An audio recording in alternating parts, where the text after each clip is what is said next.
Amanda's words hit me like a slap across the face as she stood in my son's kitchen, her wedding dress hanging pristine behind her. The best gift would be if you disappeared from our family.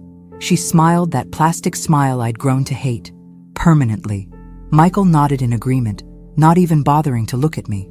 If you're watching this, subscribe and let me know where you're watching from. Let me give this some context first.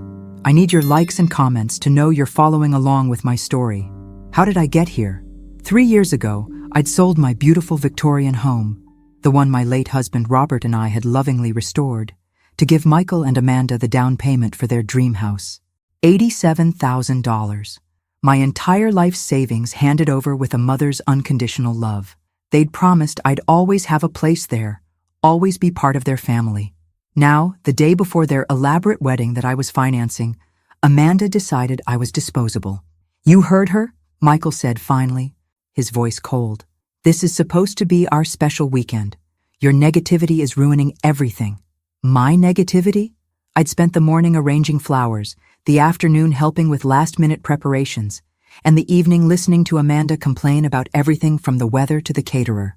The only negative thing I'd done was suggest maybe we didn't need ice sculptures shaped like swans. "Where exactly am I supposed to go?" I asked, my voice eerily calm. Amanda shrugged, examining her manicured nails. "I don't know." "A hotel? Your sister's?" "Honestly, Dorothy, I don't care where you go as long as you're not here tomorrow." "This is my son's house too," I reminded her. "Actually," Michael cleared his throat, "it's more Amanda's house now. She's been handling all the finances, making the improvements. You just gave us some money once." Some money once. $87,000 reduced to some money once.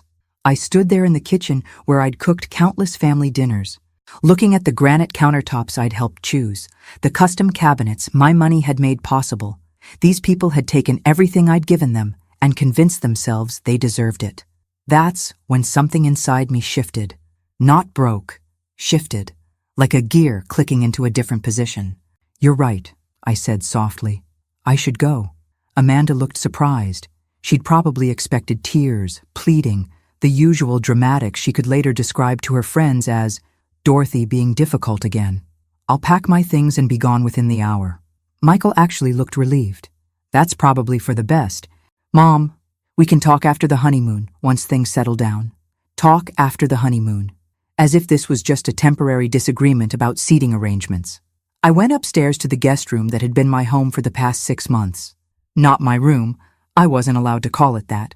Always the guest room, because guests eventually leave. As I folded my clothes into my suitcase, I could hear them downstairs, already planning how to rearrange the space. Amanda wanted to turn it into a yoga studio. Michael thought it would make a good office.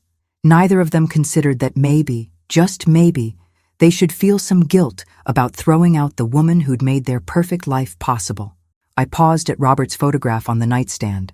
43 years of marriage, and he'd never once made me feel unwanted in my own home. "Don't worry, sweetheart," I whispered to his image. "I'm not going down without a fight." But first, I had phone calls to make, sitting in my car outside their house. No, scratch that. Outside the house my money had bought. I pulled out my phone and dialed my lawyer's emergency number. Margaret Chen had been handling my affairs since Robert's death, and she'd warned me about this exact scenario. "Dorothy, it's Saturday evening. Is everything all right?" "Margaret, I need you to pull the documentation on the house purchase." "All of it." A pause. "Has something happened with Michael and Amanda?" I told her everything. Amanda's ultimatum, Michael's betrayal, the casual way they'd dismissed my contribution as some money once. Margaret listened without interruption, though I could hear her typing furiously. "Dorothy, I've been worried about this for months. The way they've been treating your investment as a gift rather than what it actually was." "What do you mean, what it actually was?" Another pause, longer this time. "You don't remember signing those additional documents? The ones I insisted on after you expressed concerns about Amanda's spending habits." My heart started beating faster. "Margaret, please tell me you protected me somehow." "Oh, honey, the $87,000 wasn't a gift. Legally, it was a loan with your name on the deed as co-owner. Amanda never signed the acknowledgement forms I sent over. In the eyes of the law, you own 35% of that house." I nearly dropped the phone. "Are you serious?" Dead serious. Amanda kept forgetting to sign the paperwork, and you were so focused on keeping peace in the family that you never pressed the issue. But the mortgage company has you listed as a co-borrower. The deed shows your ownership stake. It's all completely legal and binding. Through the kitchen window, I could see Amanda showing off her wedding dress to someone on video chat, probably her mother. She was laughing, gesticulating wildly, completely oblivious to the conversation that was about to change her life. Margaret, hypothetically speaking, what would happen if I wanted to sell my share of the house? Well, as a co-owner, you'd have every right to force a sale. The other owners would have first right of refusal, of course. They could buy you out at current market value. And if they couldn't afford to buy me out, then the house goes on the market and the proceeds are split according to ownership percentages. I watched Michael appear in the kitchen window, opening a bottle of champagne, celebrating their freedom from the burdensome mother, no doubt. Margaret, I need you to prepare a notice of intent to sell. I want it delivered first thing Monday morning. Dorothy, are you sure about this? Once we start this process, I've never been more sure of anything in my life. They want me to disappear? Fine, but I'm taking my 35% with me. After hanging up, I sat in the growing darkness, watching my son and his fiancée toast their future in the house I'd made possible. They had no idea that in less than 48 hours, their perfect little world was going to crumble. But first, I had one more call to make. Sunset Gardens Country Club, this is Jessica. Hi Jessica, this is Dorothy Mitchell. I need to speak with your catering manager about tomorrow's wedding reception. Oh, Mrs. Mitchell, how exciting. The wedding's tomorrow, isn't it? How can I help you? I'm afraid there's been a change of plans. I need to cancel the reception. Cancel? But ma'am, it's less than 24 hours away. The food has been prepared, the staff scheduled. I understand, and I'm prepared to pay the cancellation fees. The thing is, I'm the one who signed the contract and put down the deposit. I believe I have the right to make changes.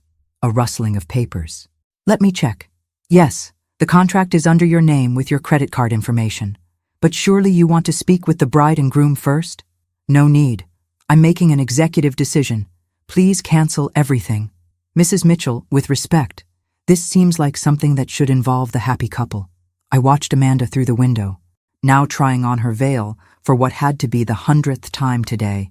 The happy couple made it very clear that my involvement in their lives is no longer welcome, so I'm simply honoring their wishes. 20 minutes later, I was checked into the Hampton Inn across town, ordering room service and feeling something I hadn't experienced in years. The satisfaction of taking control of my own life. My phone started ringing at 11:47 p.m. What did you do? Amanda's voice screeched through the phone so loudly I had to hold it away from my ear. I honored your request, I said calmly, muting the TV in my hotel room. You wanted me to disappear, so I disappeared. The country club called. They said you canceled our reception. Our wedding reception, Dorothy. There are 200 people expecting dinner tomorrow. I'm sure there are. That does sound like a problem. Michael grabbed the phone. Mom, this is insane. You can't just cancel our wedding because you're upset about sleeping arrangements. I didn't cancel your wedding. Sweetheart, you can still get married. I just canceled the reception I was paying for. You know, the one that was costing me $14,000. Silence. I'd never mentioned the cost before, always deflecting when they asked about money. Let me be their generous mother, while they remained blissfully unaware of the sacrifices involved. 14,000? Amanda's voice was faint now. The reception, the flowers, the photographer, the band. Did you think it was all free? Did you think money just materialized because you two decided to have a fairy tale wedding? But we can't tell 200 people there's no reception, Michael stammered. You're resourceful adults. I'm sure you'll figure something out. McDonald's caters now, I hear. Amanda was crying now, ugly sobbing sounds that might have made me feel guilty 6 months ago. Now they just sounded like the tantrums she'd been throwing since the engagement started. How could you do this to us? We trusted you. Trusted me? You literally told me to disappear from your family. I'm simply complying with your request. I didn't mean forever, Amanda wailed. I just meant for the weekend. Ah, I see. So I was supposed to psychically understand that when you said permanently, you actually meant temporarily. My mistake. Michael tried a different approach. Mom, please. We can talk about this like adults. Come back to the house and let's work this out. The house where I'm no longer welcome? The house where my presence ruins everything? I don't think so. Where are you even staying? Amanda demanded. That's not really your concern anymore, is it? You made it quite clear that my living arrangements are my problem to solve. I could hear frantic whispering in the background, probably them trying to figure out how to undo the mess they'd created. Can you at least call the country club back? Michael pleaded. Maybe if you explain it was a misunderstanding. It wasn't a misunderstanding. It was a very clear business decision made by the person who was paying for everything. But what about our guests? What about Amanda's family flying in from California? What about them? You're still getting married. They can still witness that. They just won't get a free dinner afterward. Amanda grabbed the phone back. You're being vindictive and cruel. No, sweetie. Vindictive and cruel was telling the woman who's been supporting your dream wedding to disappear from your family. I'm just being fiscally responsible. This will ruin everything. Everyone will think we're broke. Well, now that you mention it, I let that hang in the air for a moment, watching them squirm. Now that you mention it, without my financial support, you probably are going to be broke pretty soon. That's another thing we should discuss. What do you mean? Michael's voice was tight with panic now. I mean, have you actually looked at your household budget lately? Do you know how much your monthly expenses are versus your income? More frantic whispering. Because I've been supplementing your lifestyle in ways you probably haven't even noticed. The grocery money I slip to Amanda when we go shopping together. The utility bills I pay online because you're always a little short this month. The car repairs, the insurance payments, the little emergencies that keep popping up. Those were gifts, Amanda said weakly. Were they? Because from where I'm sitting, they look more like an allowance. And allowances can be discontinued at any time. The silence stretched so long I thought they'd hung up. Finally, Michael spoke. What do you want, Mom? Now that was interesting. An hour ago they couldn't wait to get rid of me. Now they wanted to negotiate. I want exactly what you offered me. To disappear from your family, permanently, and I want to take my money with me when I go. By Sunday morning, my phone had 37 missed calls and 41 text messages. I ignored them all while enjoying room service breakfast and reading the Sunday paper like a civilized person. The wedding was scheduled for 2 p.m. At 9 a.m., there was a knock on my hotel room door. Through the peephole, I saw Michael in his wrinkled tuxedo shirt, looking like he hadn't slept. Alone. Mom, please, we need to talk. I opened the door, but didn't invite him in. Shouldn't you be getting ready for your big day? That's what I need to talk to you about. His eyes were red-rimmed, desperate. Amanda's having a breakdown. She's locked herself in the bathroom and won't come out. Her mother is threatening to fly back to California. The whole thing is falling apart. I'm sorry to hear that. I hope you work it out. Work it out? Mom, you destroyed our wedding. No, son. I removed my financial support from your wedding. There's a difference. He pushed past me into the room, and I let him. Sometimes you have to let people hang themselves with their own words. This is insane. Over what? A misunderstanding about sleeping arrangements? Sit down, Michael. Something in my tone made him obey. I remained standing, looking down at my 42-year-old son who was finally starting to understand that actions have consequences. This isn't about sleeping arrangements. This is about respect. This is about gratitude. This is about treating the person who made your lifestyle possible like a human being instead of an inconvenience. We've always treated you well. Have you? When was the last time you asked about my life, my interests, my feelings? When was the last time you invited me somewhere because you wanted my company, not because you needed my help? He opened his mouth, then closed it. I'll wait. The silence stretched uncomfortably. When was the last time you called just to talk? When was the last time you remembered my birthday without Facebook reminding you? When was the last time you treated me like your mother instead of your personal bank? That's not fair, isn't it? Michael, in the past year, how much money have I given you and Amanda? I don't know. A few thousand here and there for emergencies. $37,000. His face went white. $37,000 in emergencies and little helps, and just until we get back on our feet, on top of the $87,000 for the house down payment. That's $124,000, Michael, more than most people make in 2 years. We We were always planning to pay you back. Were you? Because Amanda's been shopping for a new car. You've been looking at vacation packages to Europe. Neither of you has mentioned paying me back even once. He slumped forward, head in his hands. What do you want from me, Mom? I want you to understand that I'm not your personal ATM. I want you to understand that kindness and generosity aren't infinite resources. And I want you to understand that when you treat someone badly enough for long enough, eventually they stop caring about your problems. So you're punishing us by ruining our wedding day? The casual cruelty in that statement, that my setting boundaries was punishment, confirmed everything I'd been feeling. No, Michael, I'm protecting myself by stopping the pattern of financial abuse. Financial abuse? That's ridiculous. Is it? You've conditioned me to believe that my only value to your family is monetary. You've trained me to expect crumbs of affection in exchange for major financial contributions. You've made me feel guilty for having needs and expectations while you take everything I offer for granted. I sat down across from him, leaning forward so he had to look at me. Yesterday, Amanda told me the best gift I could give your family was to disappear permanently, and you agreed with her. After everything I've done, everything I've sacrificed, you agreed that I should disappear. She didn't mean it. Yes, she did. And so did you. And you know what? You're going to get exactly what you asked for. He looked up sharply. What does that mean? I smiled.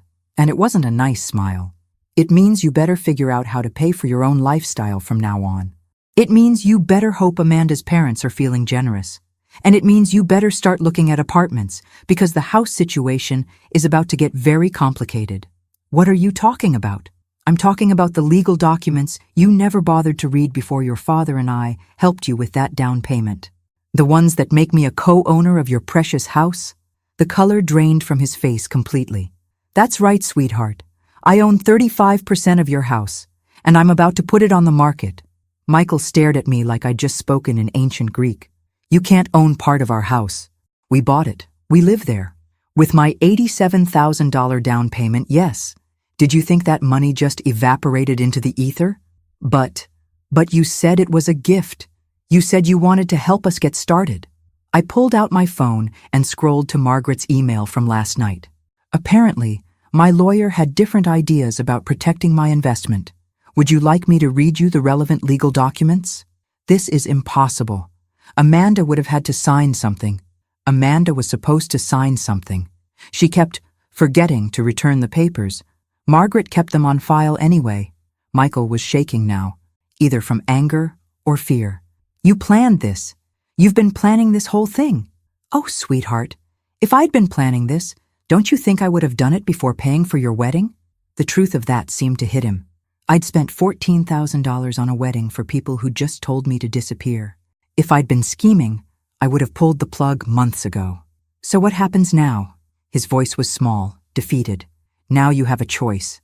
You can buy out my 35% share at current market value, or we can sell the house and split the proceeds. We can't afford to buy you out. The house is worth $300,000 now. 35% of that is over $100,000. I know, I'm good at math. That's why I have money and you two are always broke. He flinched. We're not broke. We just have a lot of expenses. Michael, your combined household income is $8,000 a month. Your mortgage payment alone is $2,400. Add in car payments, credit cards, utilities, groceries, and Amanda's shopping habit, and you're spending more than you make every single month. How do you know all that? Because I've been making up the difference for the past 3 years. Do you think the money fairy was leaving cash under your pillow? The hotel room phone rang. I answered it while Michael sat there processing his new reality. Mrs. Mitchell, this is Jessica from Sunset Gardens. I have the bride's mother on another line. She's asking about reinstating today's reception. She says she'll pay all the costs if you'll allow us to proceed. I looked at Michael, who was listening with desperate hope in his eyes. That's very generous of her, Jessica, but I'm afraid that won't be possible. Mom, please, Michael started. I held up a hand to silence him. You see, Jessica, there are some family dynamics at play here that make it inappropriate for me to accept payment from other family members for an event I chose to cancel. I understand. Should I tell Mrs. Hayworth that the cancellation stands? Yes, please. And Jessica, send my final bill to this hotel. I'll settle up everything I owe for the inconvenience. After hanging up, I turned back to Michael. Amanda's mother was willing to pay $14,000 to save your reception. She's been planning this wedding for months. She invited half her country club. How nice for her. Too bad her daughter couldn't manage to be civil to the person who was originally paying for everything. Michael pulled out his phone. I need to call Amanda. We need to figure out what to do about the house. Go ahead. But Michael, when you talk to your wife about our new arrangement, make sure she understands something. He looked up from dialing. I'm not the same woman who walked out of your house last night. That woman was desperate to keep peace in the family at any cost. This woman is done being taken advantage of. You're really going to force us to sell our home? I'm going to exercise my legal rights as a co-owner. What you do with that information is up to you. He left without another word, probably to deliver the worst news of Amanda's life on what was supposed to be the happiest day. 20 minutes later, my phone rang again. Dorothy? Amanda's voice was barely recognizable through her tears. We need to talk. No, sweetie, we really don't. You made it very clear yesterday that talking to me wasn't something you were interested in doing. I was upset. I was stressed about the wedding. I didn't mean what I said. Of course you were upset. It must be exhausting pretending to tolerate someone you obviously despise. I don't despise you, Amanda. In the 3 years since you moved into the house I bought for you, you've never once thanked me. Not once. You've never asked about my life, my interests, my health. You've never invited me to anything unless you needed me to babysit or bring food or write a check. That's not true. When was the last time you called just to see how I was doing? Silence. I'll save you the mental effort. Never. You've never called just to check on me. But you're Michael's mother. Your family. Yesterday you told me the best gift I could give this family was to disappear permanently. Today you're claiming I'm family. Which is it, Amanda? More crying, the kind of desperate sobbing that once would have made me rush over with tissues and comfort. Dorothy, please, I'll do anything. I'll apologize publicly. I'll pay you back. Pay me back with what money? You don't work, remember? You're a full-time homemaker in a house you couldn't afford without my money. I'll get a job. That's a great idea. You should definitely do that. But it doesn't change the current situation with the house. What if we agree to pay you back for everything? All the money you've given us over the years? I almost laughed. Amanda, honey, you owe me $124,000. At minimum wage, it would take you about 6 years to earn that much. And that's assuming you never spend money on anything else. The silence that followed was the sound of reality finally sinking in. By 4 p.m., they'd called 16 more times. I'd answered exactly none of them. Instead, I was sitting in the hotel restaurant, enjoying a lovely late lunch and watching the local news coverage of a wedding disaster at Sunset Gardens. The reporter didn't mention names, but the footage of Amanda in her wedding dress, crying on the country club steps, was pretty unmistakable. Excuse me, aren't you Dorothy Mitchell? I looked up to see a woman about my age with perfectly styled gray hair and kind eyes. She looked familiar, but I couldn't place her. I'm sorry, do we know each other? Barbara Hayworth, Amanda's mother. She gestured to the empty chair across from me. May I? This should be interesting. Barbara sat down with the practiced grace of someone who'd spent decades handling social crises. I wanted to thank you. That wasn't what I'd expected. Thank me? For showing my daughter who she really is. The waitress appeared, and Barbara ordered coffee. I waited, curious about where this was going. I've been worried about Amanda for years, Barbara continued. The entitlement, the way she treats people she considers beneath her, the complete lack of gratitude for anything. I kept hoping marriage would mature her. And now I've seen how she treats the woman who made her lifestyle possible. And I'm horrified. Barbara's coffee arrived.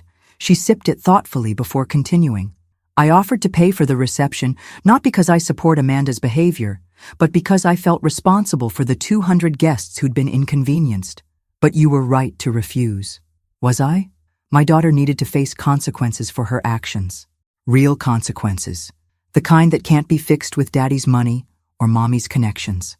I studied Barbara carefully. There was something refreshing about her directness.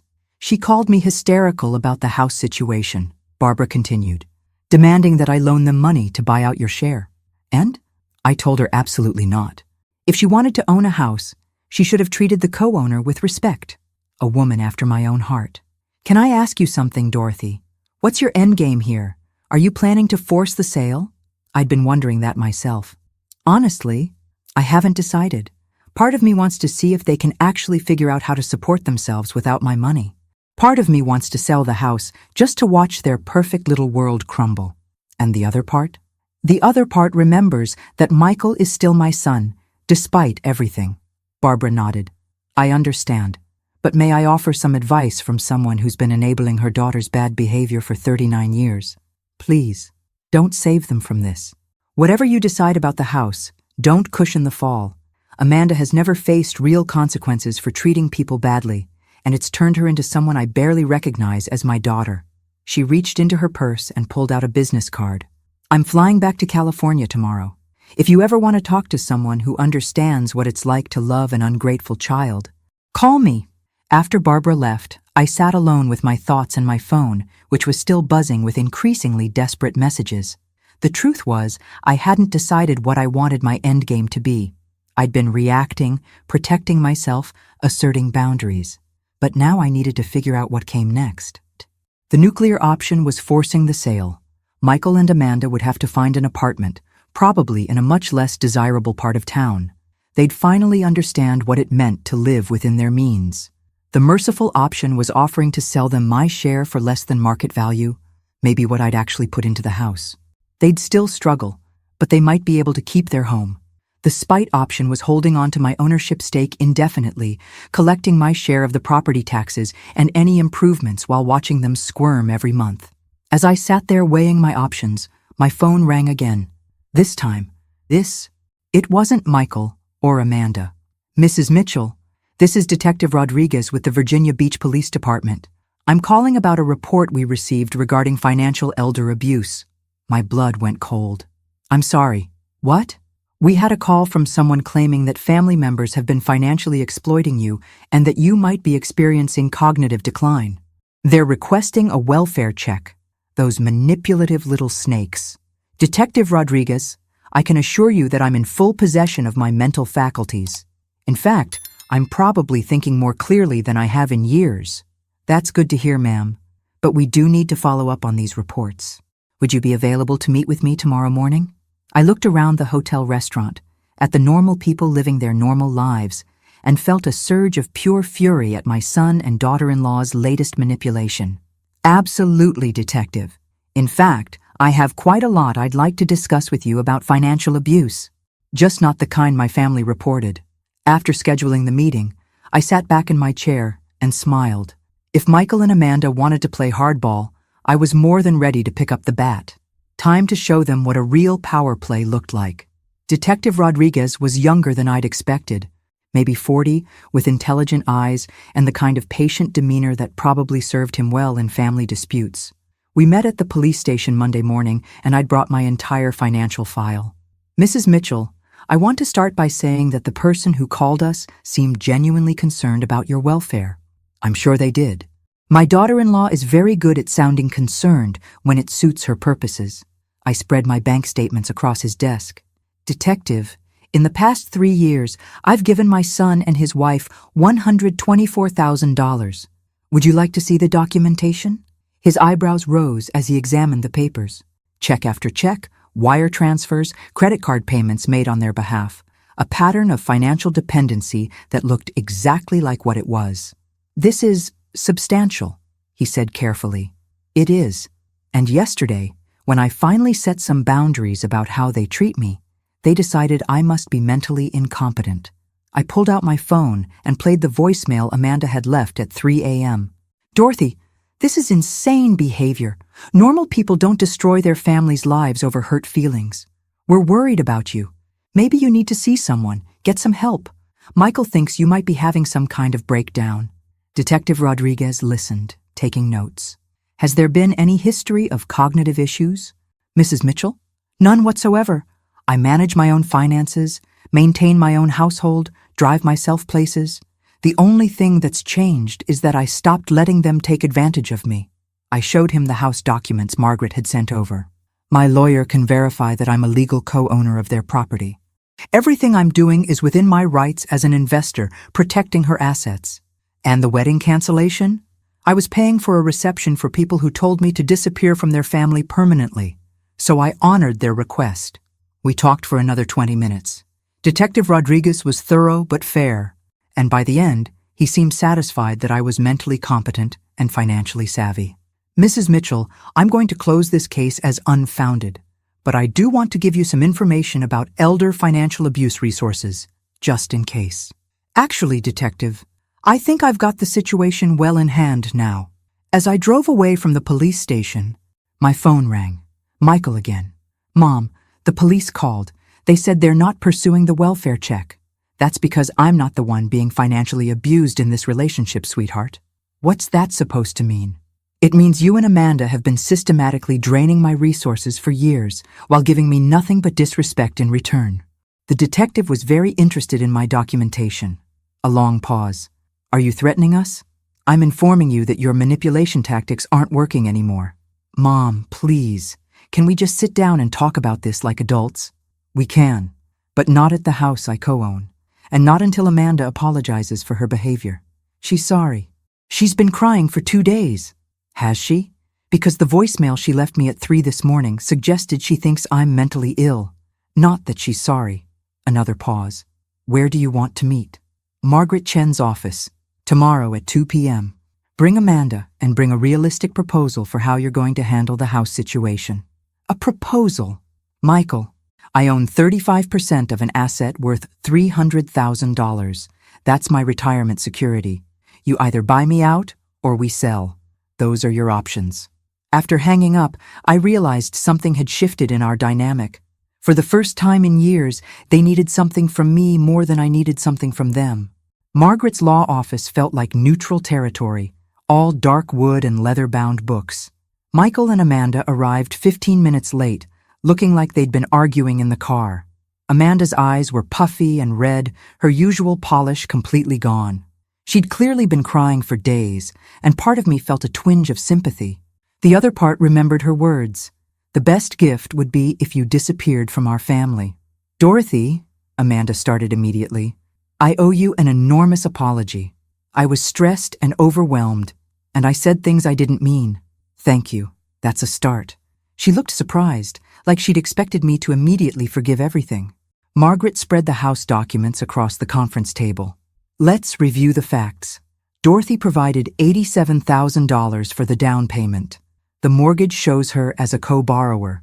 The deed lists her ownership at 35%. Michael studied the papers like they might magically change. We had no idea about the ownership stake. You would have if Amanda had signed the acknowledgement forms, Margaret replied crisply. I sent them 3 times. I was busy with wedding planning, Amanda said weakly. For 3 years? Margaret's tone was beautifully skeptical. I let them squirm for a moment before speaking. The question now is how we move forward. I have a proposal. They both leaned forward hopefully. Option 1, you buy out my 35% share at current market value, $105,000. Amanda's face went white. We don't have that kind of money. Option 2, we put the house on the market and split the proceeds according to ownership percentages. We'd have to move, Michael said quietly. Yes, you would. To something you can actually afford. What about option 3? Amanda asked desperately. There is no option 3. Those are your choices. Margaret pulled out a calculator. If you sold the house today, after realtor fees and closing costs, you'd probably net around $270,000. Dorothy's share would be about $95,000. You'd have $175,000 to find new housing. That's not enough for anything decent, Amanda protested. It's enough for a nice apartment or a smaller house in a different neighborhood, I replied. You know, the kind of place people with your actual income should be living. Michael ran his hands through his hair. Mom, is there any way we can work out a payment plan? Maybe we could pay you monthly until we've bought out your share? I'd been waiting for this. At what interest rate? And with what collateral? You've already proven you don't honor financial agreements. That's not fair, isn't it? You owe me $37,000 in emergency loans that you never intended to repay. Why would I trust you with another $100,000? Amanda started crying again. This is going to destroy our lives. No, Amanda. This is going to force you to live within your means for the first time in your adult life. But what about our credit? What about our reputation? I almost laughed. Your credit? Honey, your credit is already terrible. You've been late on every bill for months. I know because I've been bailing you out. Margaret cleared her throat. I need to advise you that Dorothy has every legal right to force a sale. She's being more than generous by offering these options. How long do we have to decide? Michael asked. 30 days, I said. That should give you time to explore your financing options. As we prepared to leave, Amanda grabbed my arm. Dorothy, please, I know I hurt you, but we're family. Doesn't that count for something? I looked at her hand on my arm, then at her face. For just a moment, I saw the scared young woman behind the entitled facade. Amanda, family is supposed to count for something. That's exactly the point. 2 weeks into their 30-day deadline, I got an unexpected visitor. Barbara Hayworth stood on my hotel room doorstep with a bottle of wine and a determined expression. I hope you don't mind me dropping by. I got your hotel information from Margaret Chen. I invited her in, curious about what had brought Amanda's mother back to Virginia. I came to check on the kids, Barbara said, settling into the room's only armchair. And to talk to you. How are they doing? Terribly. Amanda's having daily panic attacks. Michael's working overtime trying to find a way to get a loan. They're fighting constantly. I poured us both glasses of wine, surprised to find I felt less satisfaction in their misery than I'd expected. Barbara, are you here to ask me to reconsider? Actually, no. I'm here to tell you about Amanda's father. That wasn't what I'd expected. Richard spoiled our daughter rotten, Barbara continued. Every tantrum was rewarded, every consequence was cushioned, every failure was someone else's fault. She sipped her wine thoughtfully. When Amanda was 16, she totaled her car driving drunk. Instead of letting her face the legal consequences, Richard hired the best lawyer money could buy and got the charges dropped. Why are you telling me this? Because I've watched my daughter become someone I don't recognize. And I finally understand that her problems aren't going to be solved by more money or more rescuing. Barbara reached into her purse and pulled out a check. Amanda asked me to give you this. It's for $25,000, a good faith payment toward buying out your share. I looked at the check but didn't touch it. And what did you tell her? I told her I wouldn't be her enabler anymore. That check represents Richard's life insurance policy, money I was saving for her inheritance. But I realized that giving it to her would just be repeating the same pattern. She tore the check in half. Barbara, that's a lot of money. Money Amanda hasn't earned and doesn't deserve. Dorothy, I want you to know that whatever you decide about the house, you have my support. Even if it means they lose their home? Especially then. Maybe having to start over will teach Amanda what work and gratitude actually mean. After Barbara left, I sat alone with my thoughts. For 3 years, I'd been Amanda's enabler just as much as her parents had been. Every time I wrote a check to cover their shortfall, I'd been teaching them that there would always be someone to catch them when they fell. The question was, what kind of lesson did I want them to learn now? My phone buzzed with a text from Michael. Mom, we've been approved for a home equity loan that would cover $60,000 toward buying you out. Can we meet to discuss partial payment arrangements for the rest? I stared at the message for a long time. They were trying, which was more than they'd done in years. But a home equity loan meant going deeper into debt, not learning to live responsibly. I typed back, we can discuss it, but I want to see a complete household budget and a realistic plan for paying off all your debts, not just mine. His response came immediately. Anything you want, Mom. We just want to make this right. For the first time since this whole thing started, that sounded like progress. The budget meeting was enlightening in the worst possible way. Michael and Amanda spread their financial documents across Margaret's conference table like evidence of a crime, which in a way they were. Okay, I said, reviewing their monthly expenses. You spend $400 a month on restaurants. We both work long hours, Amanda said defensively. Sometimes we're too tired to cook. You don't work at all, Amanda. I mean, Michael works long hours. I moved down the list. $300 a month on Amanda's clothing budget. I need to look professional for social events. What social events? You don't have a job. Amanda's face was getting red, but I continued. $200 on premium cable and streaming services. $150 on Amanda's gym membership that you use maybe twice a month. $800 a month in credit card minimums for what appears to be shopping and vacation debt. Michael was adding numbers on his phone calculator.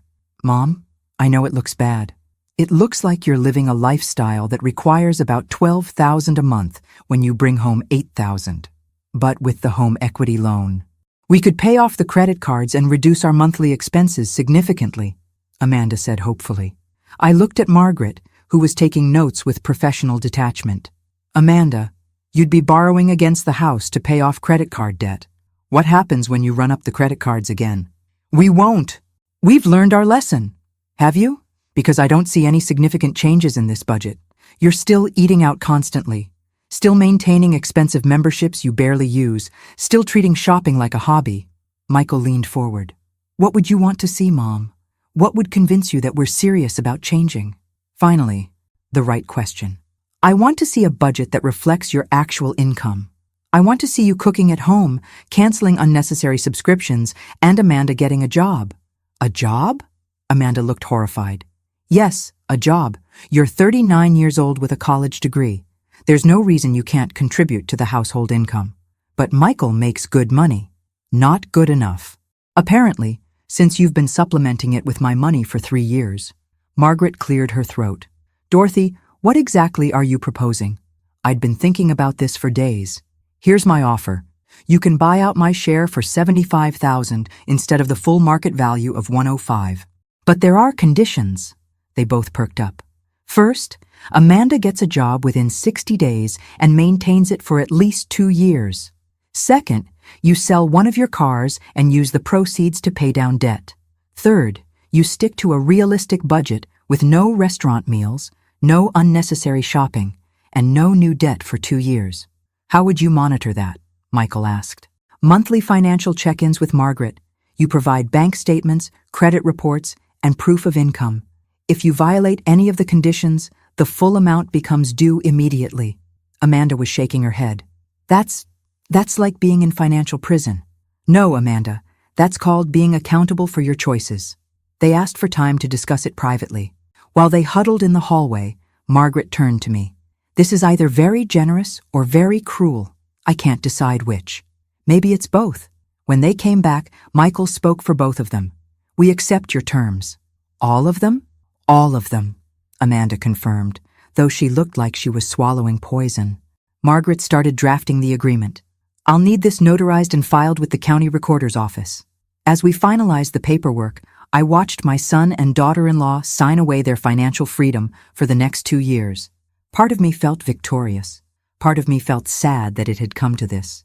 But mostly, I felt like I was finally teaching them a lesson their parents should have taught them decades ago. Actions have consequences, and family isn't a free pass to treat people badly. 6 months later, I was sitting in my new apartment, a lovely 2-bedroom place in a senior community with a pool and walking trails, when Amanda called with surprising news. Dorothy? I got the promotion. Amanda had started working as a receptionist at a dental office, and apparently she'd been good enough at it to move up to office manager. That's wonderful, honey. How do you feel? Exhausted, she laughed. And it was the first genuine laugh I'd heard from her in years. But also, proud? I never knew I was good at organizing things. You always were. You just never had to use those skills before. There was a pause. Dorothy, I owe you an apology. A real one, not the panicked one from Margaret's office. I'm listening. I was horrible to you. For years. I treated you like an ATM and then got angry when you had feelings about it. I told myself you were just being dramatic, but the truth is I was entitled and cruel. I set down my coffee cup, surprised by how much her words affected me. What changed your mind? Having to work for money instead of just asking for it. Realizing how hard it is to save even $100 when you're paying your own bills. Understanding what you sacrificed to help us. And Michael? He's getting there. He still thinks you were too harsh, but he admits we needed to change. Through my window, I could see other residents working in the community garden. I'd signed up to help with the spring planting next week. How are things between you two? Better. Actually, we're talking more now that we're not constantly stressed about money. We cook together. We take walks instead of going shopping. It's nice. I'm glad. Dorothy, would you like to come to dinner sometime? Nothing fancy. Just homemade spaghetti and maybe some conversation that isn't about money?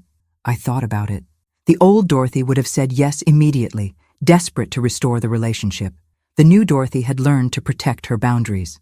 I'd like that, but let's start with lunch in a public place. Baby steps. Of course. Whatever you're comfortable with. After we hung up, I sat quietly for a while, processing how different this conversation had felt from all the others. Amanda had sounded like an adult, taking responsibility for her actions, not a child making excuses. Maybe the lesson had finally taken. My phone buzzed with a text from Barbara Hayworth. Heard about Amanda's promotion. Thank you for not giving up on her. I texted back. Thank you for not bailing her out. Sometimes the kindest thing you can do for someone is let them face the consequences of their choices. Sometimes love means saying no. And sometimes the best gift you can give someone is the opportunity to discover who they really are when no one's there to catch them. I'd spent 3 years being their safety net, and in doing so, I'd robbed them of the chance to develop their own strength. When I finally pulled that net away, they'd learned to fly. Not because they wanted to, but because they had to. And maybe that was the most valuable lesson of all. Outside my window, the sun was setting over the walking trail where I'd signed up for a seniors hiking group. Tomorrow, I was having lunch with a man named Frank who'd asked me out after we'd both laughed at the same joke during last week's book club meeting. At 68, I was finally learning what it felt like to be valued for who I was, not what I could provide, and that was worth more than all the money I'd ever given away. Thanks for listening. Don't forget to subscribe and feel free to share your story in the comments. Your voice matters.